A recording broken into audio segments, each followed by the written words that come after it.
Hello, everyone. I'm Duy Pham, and this is our presentation for our short paper in EDM 2024 for the paper titled LOOL, LOOL, toward personalization with flexible and robust estimation of heterogeneous treatment effect.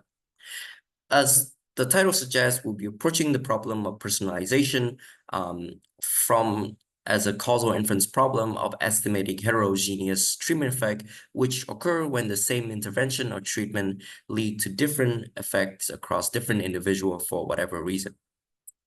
We'll be using the potential outcome framework, or aka the Neyman-Rubin causal model, with specific as shown on the screen here.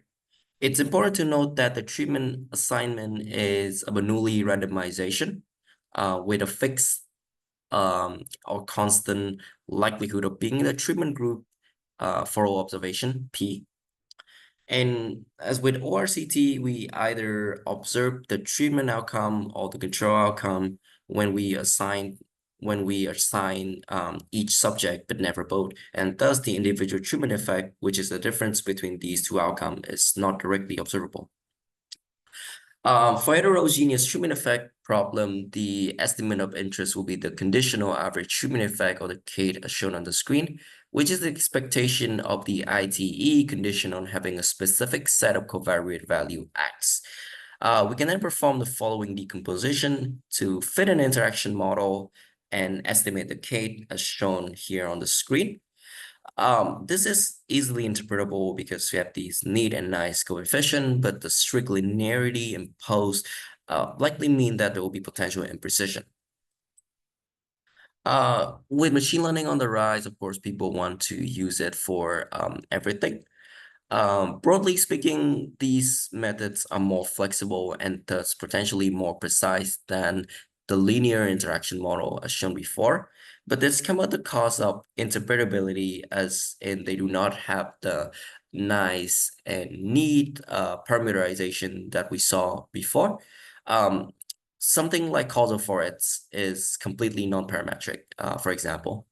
So my question is then, how can we have our cake and eat a bit of it too with regard to accuracy and interpretability? Now, recall the definition of a cake.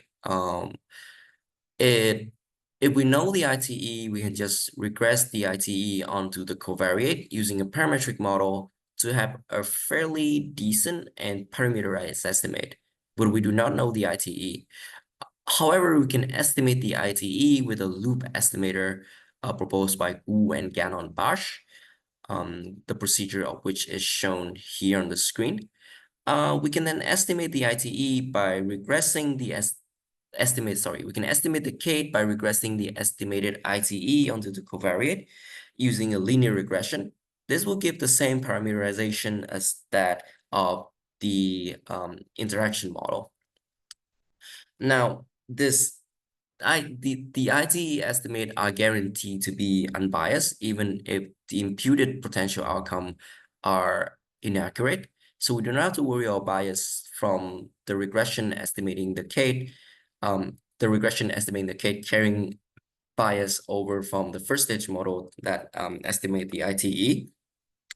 The game plan is to thus use flexible and non-parametric model to estimate the ITE in the first stage, and then use a parametric model to estimate the CATE in the second stage.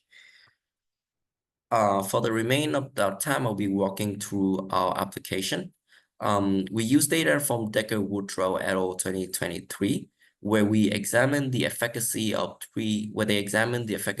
of four conditions in teaching middle school algebra, administered to 3 computer-based learning platforms, 2 of which are gamified condition administered on 2 separate CBLP. The control condition and 1 treatment condition are administered on 1 CBLP assessment.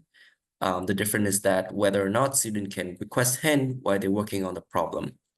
The outcome of interest is the post-test algebra score. However, roughly 50% attrition out, most likely due to COVID-19 at the time of study. Our analysis focused on estimating the ITE and then estimating the CATE using a 2-stage approach. Now, given the 4 conditions in the original data, we split this into three subsets, each containing observation from one of the treatment condition and observation from one of from the control condition. This is to simulate running three separate RCT, each comparing the effectiveness of one treatment condition over the control condition. We'll run the loop procedures with random forest model to impute the individual treatment as to impute the ITE in each of these subset with the likelihood of being assigned to treatment P equal to the sample proportion.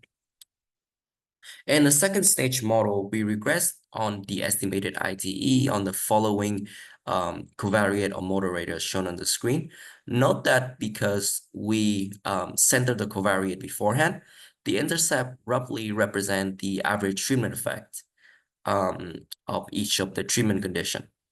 Now, we found that the average treatment effect under Formula 2 and Dragon-Bartsch, as well as the pretest algebra score, are statistically significant. These were both found in the original paper. However, we also found that English speakers of other language are significantly penalized under both of the gamified condition. Under both of the gamified condition. In addition, we also fit three interaction model with each of the subset for comparison. We, as described before, the coefficient of the treatment assignment and its interaction will be that of the Kate estimate, with the coefficient of the treatment assignment now acting at the intercept. Compared to that of the ITE-based model, the standard error of the interaction model were higher across the board for all coefficient, with the sole exception of the accommodation under from here to there, where there was only where the coefficient of the interaction model was slightly lower. Thank you very much for listening. I feel it was quite a handful presentation.